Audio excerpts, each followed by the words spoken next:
Have you ever found yourself standing outside a house that used to feel like home, realizing that love and belonging aren't guaranteed, not even with your own child? My name is Helen Turner, and the night I stood beneath a stormy sky, suitcase in hand, I learned just how quickly life can turn. The rain soaked through my favorite sweater, the old one with the fraying cuffs I wore when babysitting my grandkids. Behind the mansion's bright lights, my daughter Rachel's voice echoed sharp and cold. "You're not welcome here, Mom." In that moment, I felt heartbreak and hope collide. I wish I could tell you that our story was simple, or that kindness is always rewarded in the end. But real messy life, rarely follows neat scripts. I spent years believing that love would always circle back, that forgiveness was a kind of superpower. Maybe that's what mothers do, we keep showing up even when it hurts. We fold laundry-wipe tears and dream together sometimes over nothing more than a lottery ticket and a shared cup of tea. I never thought the day would come when those small hopes would be turned against me.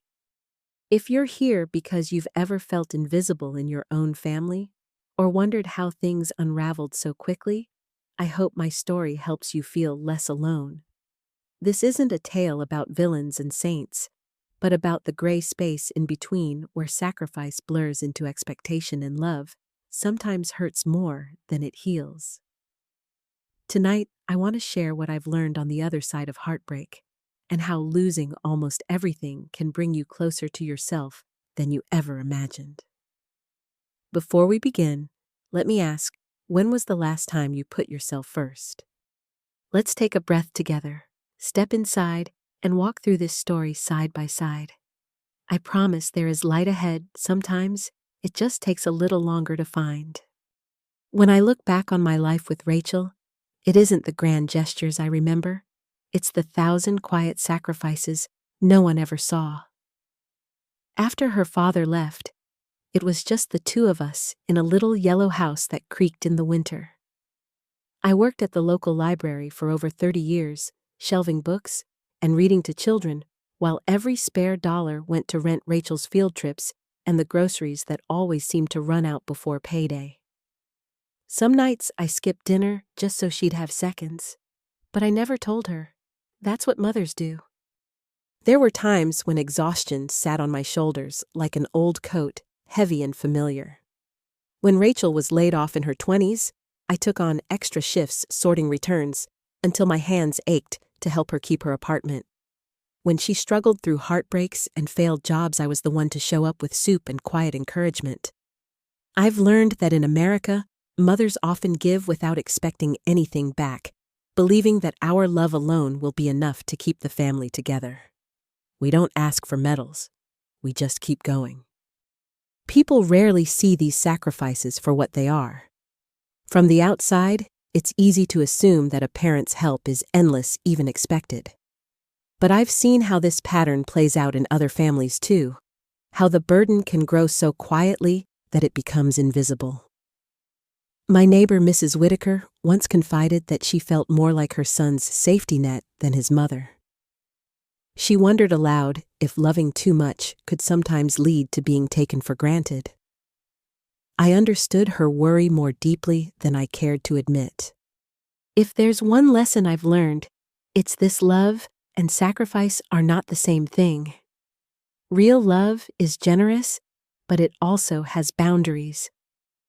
I spent years believing that the best way to help Rachel was to shield her from hardship, to say yes, even when my heart or my bank account said no. Looking back, I wonder if my endless giving sometimes made it harder for her to stand on her own. We teach our children strength, not just by carrying them, but by letting them try and sometimes fall on their own. Still, I don't regret the choices I made for Rachel and my grandchildren. I believe every ride to school, every packed lunch, every whispered story before bedtime left a mark, even if it was invisible. What I do wish is that I had learned to love myself with the same patience and kindness. Sometimes the hardest part of being a parent is realizing that your needs matter too. And that's a lesson I'm still learning one day at a time. As Rachel and I grew older, our rituals and routines changed, but the thread of hope between us always seemed to hold. We had one simple tradition that meant the world to me: buying lottery tickets together, dreaming out loud over kitchen table coffee. It was a small thing, but it kept us connected through all of life's chaos. Sometimes hope is all we have, and sometimes it's enough to carry us into the next chapter. Our favorite ritual was wonderfully simple. Every Friday evening, after a long week, Rachel and I would swing by the corner market to buy a pair of scratch-off lottery tickets. Sometimes we'd take Max and Ella, letting them pick the numbers or scratch the silver foil with a lucky penny. We never expected to win big. For us, it was about pausing to share hope and laughter. At the kitchen table, surrounded by bills and school permission slips, we'd sip instant coffee and imagine a life where worries melted away: new shoes for the kids, a trip to the coast, maybe a porch swing for me. These little rituals matter more than most people realize.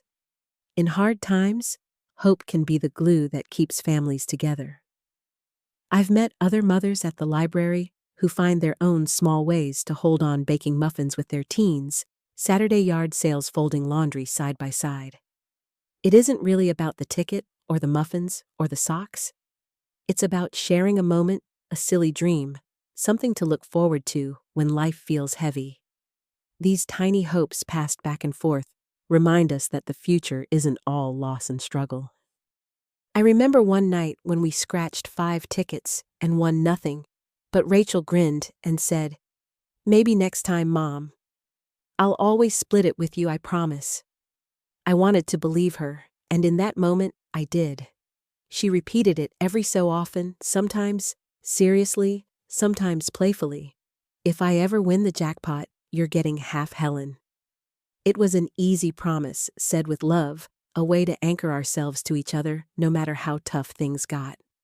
These words became our safety net, a gentle contract of hope. If there's something I've learned from all these years, it's that hope is a powerful thing, but it's also fragile.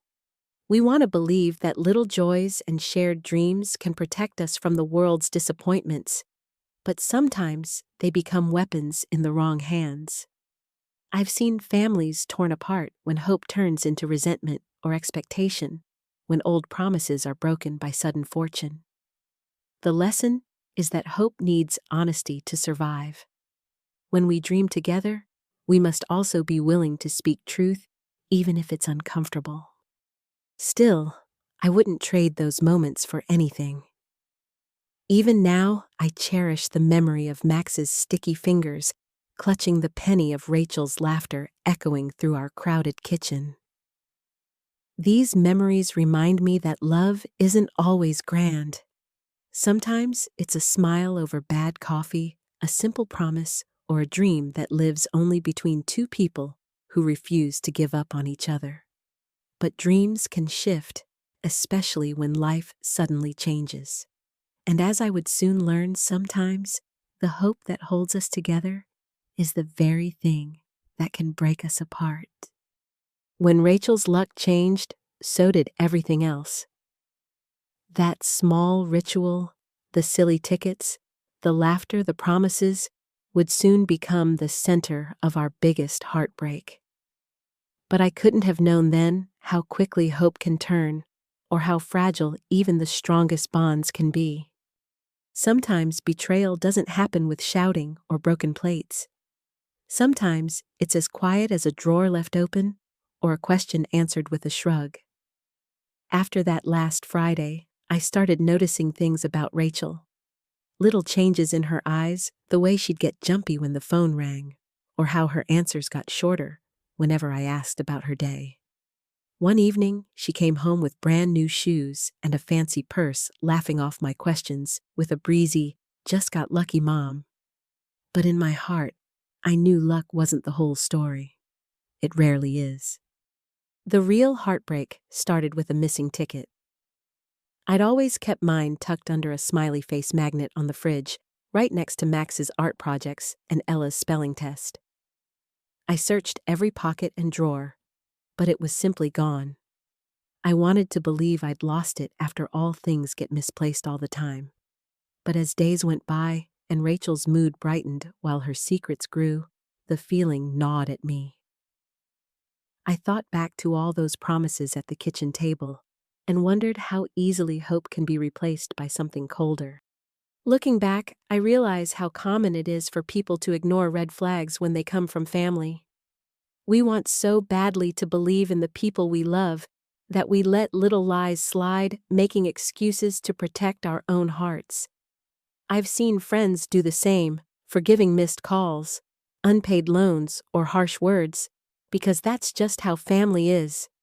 But the truth is, every small betrayal, every lie, every secret adds up, until trust quietly crumbles under its own weight. We learn sometimes painfully that trust must be built over and over, never assumed. That week, the signs kept stacking up. Rachel started hiding receipts, whispering on the phone in the laundry room, and locking her bedroom door for the first time since she was a teenager. When I asked if she was okay, she snapped, "I just need some space, Mom. Stop worrying so much." I wanted to reach out, but I didn't want to push her away. So I waited, hoping she'd come back to me when things settled. What I didn't know was that sometimes waiting means letting go of the chance to protect yourself. The day Rachel announced her win, I stood in the kitchen and watched as she waved a check with trembling hands. Her words were bright with excitement, but there was a shadow behind her eyes, a flicker of guilt I couldn't unsee. In that moment, all the tiny betrayals came together. I forced a smile and hugged her, holding on to hope for one last time. But deep down, I understood that sometimes the ones we trust most can hurt us in ways we never imagined. It took time for the truth to settle in. I learned that protecting your heart doesn't mean shutting people out, but listening to the small voice that warns you when something's not right. We all want to believe the best in those we love, but sometimes loving someone means seeing them clearly, even if the truth hurts.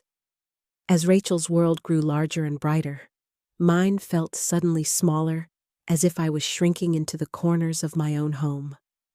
But even in heartbreak, I knew I had a choice to let bitterness take root, or to gather my courage for what would come next. There's a particular kind of pain that comes from being erased by your own family, not in a single dramatic moment, but bit by bit, like old paint flaking from a favorite chair. When Rachel's world turned golden overnight, she began to cut me out quietly. First, my name disappeared from family stories on her social media. Birthday photos showed only her and the kids smiling wide, while I stood just outside the frame. She started calling me old-fashioned or clingy in posts, and I could almost feel the distance growing with every tap of her screen. At first, I told myself it was harmless. After all, who really cares about what's posted online? But the truth is, in today's world, our digital reputation becomes our real reputation. Friends and neighbors stopped calling as much. Even Max and Ella's school events felt different, as if I was suddenly an outsider in places where I used to belong. I saw other mothers and grandmothers experiencing the same thing, overlooked, replaced, left out of stories that once included them. The ache of invisibility is something you don't expect until it's your own reflection you're struggling to find. Social media, I learned, has the power to rewrite reality. Rachel posted photos of her new life, her new friends, and every small triumph. She wrote captions about breaking free from the past and removing negativity. People she barely knew cheered her on, sending hearts and applause while my phone stayed silent. It hurt to see strangers celebrate the erasure of the years I'd spent holding our family together. It's easy to forget that behind every story online, there are feelings that run deep, wounds that don't show up in a feed. I tried reaching out in small ways, liking her photos, sending cheerful messages about the children, but nothing came back. I thought of all the times I'd been there for her, the nights spent soothing fevers and calming fears now hidden behind a digital curtain. It made me realize how quickly a person can go from being essential to being unnecessary, especially in a culture that values independence above all. We tell ourselves that moving on is growth, but sometimes it's just another word for forgetting where we came from. If I could offer a lesson from those lonely months, it would be this: never let someone else's version of your story become the truth. Speak gently for yourself, even if no one is listening. Remember your own worth when others try to diminish it. We can't control the stories people tell about us, but we can choose not to let them define who we are inside. The more I felt erased in Rachel's world, the more determined I became to find my own voice again. And so, in the silence of being written out, I learned to write myself back in. I picked up old hobbies, reached out to friends from my library days, and even volunteered at Max and Ella's school. It was a slow process, piecing together a sense of belonging after so much loss. But as I rebuilt my world one connection, one kind word at a time, I started to see that being forgotten by others doesn't mean you have to forget yourself. That's how I began the journey from loneliness to resilience, and how I found the courage to stand up for what was rightfully mine. Loneliness came softly at first, like a shadow creeping along the wall at dusk. My world grew quieter as Rachel drifted farther away, her new life sparkling with friends and attention, while mine seemed to fade at the edges. The empty chairs at our kitchen table felt heavier than ever. It's a strange thing losing your place in your own family. I started second-guessing every memory. Was I too involved, too protective, not enough? The hardest questions are the ones you ask yourself late at night, when the only reply is the hum of the refrigerator and the ache in your chest. I tried to keep busy, hoping the rhythm of small chores might soothe the ache. I baked bread for the first time in years, sharing extra loaves with the neighbors. I signed up to read to children at the library again, finding comfort in familiar faces and the magic of stories. There's something healing about simple daily acts of kindness, giving without expectation, showing up for others, even when you feel empty yourself. I realized that resilience isn't always about being strong. Sometimes it's just about putting one foot in front of the other, one day at a time. During this time, I found myself reflecting on the mistakes I'd made, moments when I tried to protect Rachel from every hardship, thinking I could shield her from the world's sharp edges. I watched other mothers at the library, some struggling with the same dilemma: how much to give, when to let go. It's so easy to confuse sacrifice with love, and even easier to ignore your own needs in the process. We tell ourselves that caring for others means forgetting ourselves, but the truth is, you can't pour from an empty cup. I also learned how important it is to ask for help. I started saying yes when friends offered to drop by, or when Mrs. Whitaker invited me to her Sunday book club. At first it felt awkward, almost like I was imposing, but with each small act of acceptance, my loneliness loosened its grip. I discovered that healing doesn't happen in isolation. We need each other's warmth, even when it's just a shared cup of tea or a kind word at the grocery store. It's in these ordinary moments that we remember we still belong. The lesson I carry from those lonely days is that resilience grows quietly, like wildflowers in a vacant lot. It doesn't look like heroism or grand gestures. It's the soft strength of starting again, even when your heart feels bruised. Little by little, I rebuilt my world, finding joy in routines and connection in unlikely places. And just when I thought my life had settled into a quiet pattern, an unexpected spark of courage appeared, one that would set me on the path to reclaiming what was rightfully mine. Sometimes the smallest steps lead to the biggest changes, and I was finally ready to take that leap. Sometimes the hardest step is admitting you deserve to be treated fairly, even by the people you love most. The day I realized my lottery ticket had truly disappeared, something inside me shifted. For weeks, I hesitated, afraid that taking a stand against Rachel would mean losing her for good. Doubt whispered in my ear. Was I just being petty? Was I betraying my daughter by searching for the truth? But deep down, I knew that standing up for myself wasn't an act of revenge.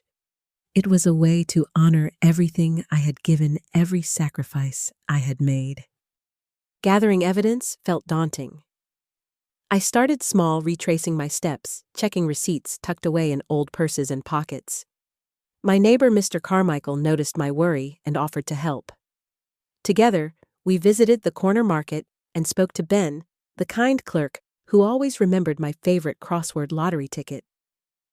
To my relief, the store's security cameras had kept the footage from that afternoon. I watched myself on the grainy screen buying the ticket, signing the back, slipping it carefully into my purse. Proof at last that the ticket and hope had been mine all along. Still, fear lingered. I'd never imagined myself as someone who would pursue legal action, let alone against my own child. The stories I'd heard from other parents, friends at the library, neighbors down the block echoed in my mind. Some had tried to fight for what was right, only to be met with more heartbreak, judgment, and even isolation from their own families. It's difficult in our culture, especially as an older woman, to speak up without being called bitter or greedy. Yet the more I learned, the more I realized I wasn't alone. With a trembling hand, I called a local attorney named Diane, recommended by Mrs. Whitaker from book club. Diane listened patiently as I explained the situation, never rushing me or doubting my story. She told me about similar cases, parents, grandparents, even siblings who had fought for their rights not out of spite, but from a place of principle. With her encouragement, we compiled all the evidence: my signed ticket, the store footage, and the records from the lottery office. Bit by bit, I felt my courage grow, bolstered by the support of those who believed me. If there's one lesson I learned, it's that sometimes the only way to heal is to demand the respect you're owed, even if it means walking a lonely road. Courage doesn't always roar. Sometimes it's the steady voice that says, "This isn't fair, and I won't be silent." As Diane prepared to file my claim, I felt something I hadn't felt in months: hope mixed with self-respect. I knew the journey ahead would not be easy, but I also knew I had taken the first, most important step. And as I waited for justice to unfold, I realized that speaking up for myself was a gift, not only to me, but to everyone who had ever felt invisible. The waiting was the hardest part. Days stretched into weeks as Diane and I sent every bit of proof: my signed ticket, the footage, the receipts, to the state lottery office. Each time the phone rang, my heart skipped, wondering if this was the call that would decide everything. Rachel's posts grew quieter. Her once busy social media was now filled with carefully curated smiles and fewer glimpses of her new life. I tried not to watch, but sometimes curiosity wins out, and each post reminded me how far apart we'd drifted. How easily secrets can fill the space between two people. Then, without warning, the official letter arrived. The lottery office had frozen the payout pending their investigation. Rachel called me within hours, her voice sharp with fear and disbelief. "How could you do this to me, Mom?"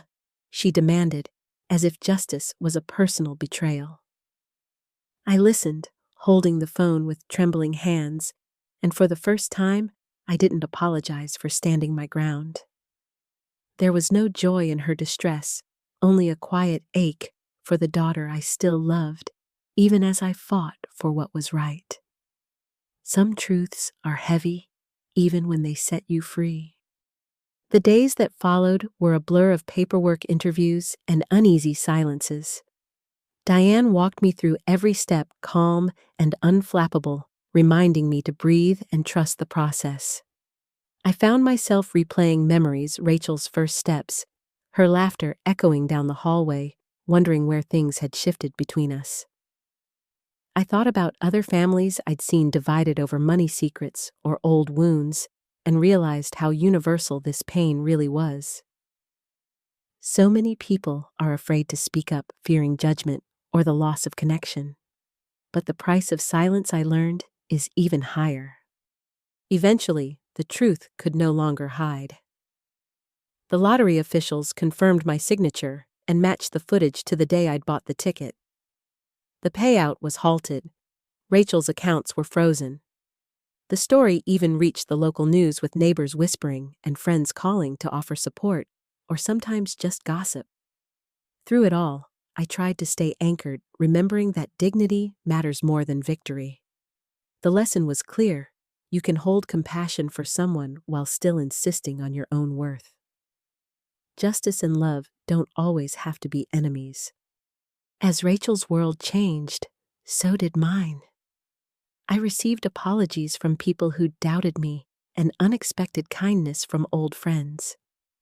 The battle had been exhausting, but I was still standing still, whole, still capable of kindness, even to the one who hurt me.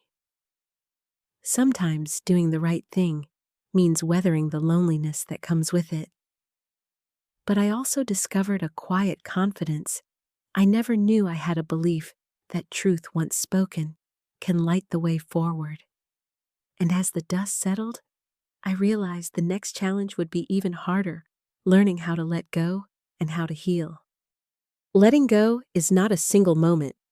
It's 1,000 small decisions made quietly, often when no one is watching. After the truth came out and the payout was rightfully returned to me, Rachel showed up one evening, her eyes hollow and voice brittle.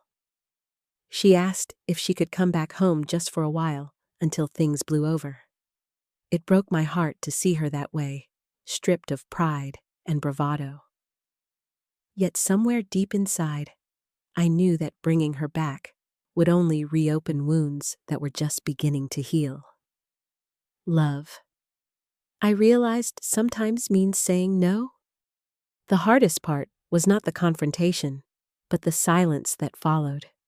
I missed the good days, the kitchen laughter, the bedtime stories with Max and Ella, even the silly arguments over who made the best pancakes. Yet I understood that true healing couldn't happen if I kept sacrificing my boundaries. I spoke gently, telling Rachel she needed time and space to find her own strength. In that moment, I remembered all the times I'd tried to shield her from life's hardships, thinking it was love. But real love means trusting that people can stand on their own, even if it hurts to watch. I thought often of women I'd met at the library and community center, other mothers and grandmothers carrying stories of silent heartbreak. Some kept giving, pouring themselves empty in the name of family. Others quietly and bravely drew a line. I realized that the greatest act of love might be allowing someone you care about to face the consequences of their choices and believing in their ability to grow from it. It's a lesson we don't talk about enough, that boundaries are a gift, both to ourselves and to those we love. During those weeks, I filled my days with small rituals of self-care. I planted marigolds along the fence, baked bread for neighbors, and volunteered to read at Max and Ella's school, finding joy in giving back on my own terms. Slowly, my sense of self returned, not as someone's mother or caretaker, but simply as Helen. For the first time in years, I felt the quiet pride of choosing myself, not out of anger, but out of hope for a healthier tomorrow. I learned that peace doesn't come from changing the past, but from making better choices in the present. As spring returned, so did my faith in new beginnings. I saw Rachel from a distance navigating her own path, and while sadness lingered, so did a sense of acceptance. We don't always get to write the endings we wish for, but we can decide how our own next chapters unfold. The lesson I want to share is this: choosing yourself is not the same as giving up on others. It is an act of trust in their growth and in your own resilience. And with that, I was finally ready to open my heart to whatever came next, no longer bound by the past, but grounded in hope for the future. Life rarely gives us the endings we expect, but sometimes, if we're lucky, it offers a new beginning. In the months that followed, I rebuilt my world piece by piece, finding purpose in small acts of kindness, comfort in old friendships, and meaning in ordinary days. I donated part of my winnings to local charities supporting single mothers, remembering how much a helping hand had meant to me. I found peace, not in wealth, but in the ability to give freely, to stand in my truth, and to savor the freedom of choosing my own path without guilt or fear. Looking back, I see how every chapter of this journey mattered. The sacrifices I made for Rachel shaped the woman I am. The rituals of hope and laughter gave me strength. The heartbreak of betrayal taught me to trust my instincts. Loneliness and resilience walked hand in hand, showing me that we are never truly alone if we dare to reach out. Standing up for myself, gathering evidence, seeking justice, wasn't about revenge, but about honoring my own worth. And in letting go, I finally learned to love both my daughter and myself in healthier, more honest ways. If there's one thing I hope you carry from my story, it's that your voice matters even when it shakes. Boundaries are not walls, but bridges to self-respect and real connection. Healing is never quick, but every small step counts. I know now that reclaiming your power is not selfish. It's essential. You are allowed to ask for more, to say no, to build a life that honors the sacrifices you've made and the dreams you still hold. We all deserve a chapter where we are the hero of our own story. So if you've ever felt unseen, unheard, or left behind, please remember you are not alone. Your story matters, your hope matters, and your healing is possible no matter how long it takes. If this journey touched your heart, I'd love for you to join our community. Leave a comment below with your own story or lessons. Like and share if you believe others deserve to find their voice too. And don't forget to subscribe so, together we can build a space where healing and courage are celebrated every day. Thank you for walking this path with me. Let's keep moving forward, one brave step at a time.